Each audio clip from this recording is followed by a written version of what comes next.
లోకేష్ బాబు గారి యువగళం పాదయాత్ర అప్రతిహతంగా ముందుకు సాగుతోంది. ఒక ప్రభంజనంలాగా ముందుకు సాగుతోంది. ప్రజా సమూహాల మధ్య ప్రజా సమస్యల్ని తెలుసుకుంటూ యువగళం ముందుకు సాగుతోంది. 3000 కిలోమీటర్లు ఇవాళ వరకు కూడా పూర్తయినాయి. 4000 వెళ్లాల్సిన అవసరం ఉంది. కానీ ఈ ప్రభుత్వం చంద్రబాబు గారి మీద పెట్టిన దమన నీతి వల్ల కొంత ఆలస్యమైంది. అయినా కూడా విశాఖపట్నం దాకా 20వ తారీఖు వరకు కూడా విశాఖపట్నం దాకా పాదయాత్ర కొనసాగించాలని నిర్ణయం చేయటం, అనూహ్యమైన స్పందన, అనేక వర్గాల వారు, అనేక వృత్తుల వారు, అనేక సమస్యలతో ఉద్యోగుల దగ్గర నుంచి కార్మికులు, కర్షకులు ఒకళ్ళ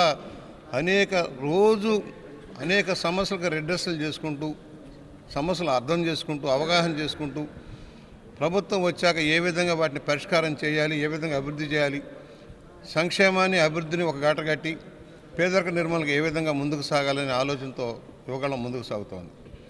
లోకేష్ గారి యొక్క పరిణతి చెందిన రాజకీయ నాయకత్వం ఇక్కడ కనపడతా ఉంది. అందరినీ కలుపుకోలుగా పలకరిస్తూ ఆప్యాయంతంగా దగ్గరకు తీసుకుంటూ ముందుకు సాగుతూ ఉన్నారు. ఎవరో ఊహించిన పరిణామం ఇది. జనవరిలో పర్యటన మొదలుపెట్టినప్పుడు ప్రభుత్వం ఎన్నో అడ్డంకులు కల్పించింది.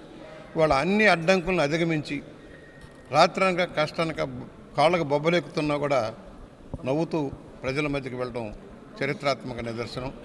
వాళ్ళు ఒకటే చెబుతున్నాం, ఈ రాక్షస పాలన అంతం చేయటం కోసం, రాష్ట్రాన్ని సుభిక్షంగా మార్చడం కోసం,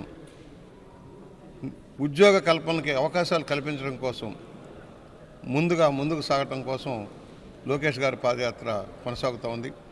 ఇవాళ యువకులు కదిలి వస్తూ ఉన్నారు. యువకులకు కూడా అవకాశాలు కల్పించాలని ప్రభుత్వం పార్టీ నిర్ణయించింది.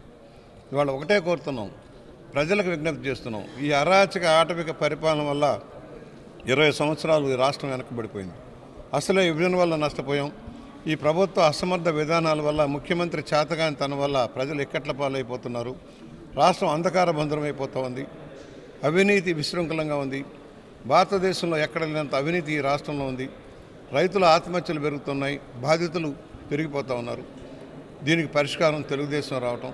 దీనికోసం ఇవాళ లోకేష్ గారి పాదయాత్రకు వస్తున్న అపూర్వ స్పందనని ఇవాళ ఇక్కడ నాగా శ్రావణ్ గారి సారథ్యంలో 3000 కిలోమీటర్లు పాదయాత్ర సందర్భంగా వారు కేక్ కట్ చేశారు. వారికి అభినందనలు.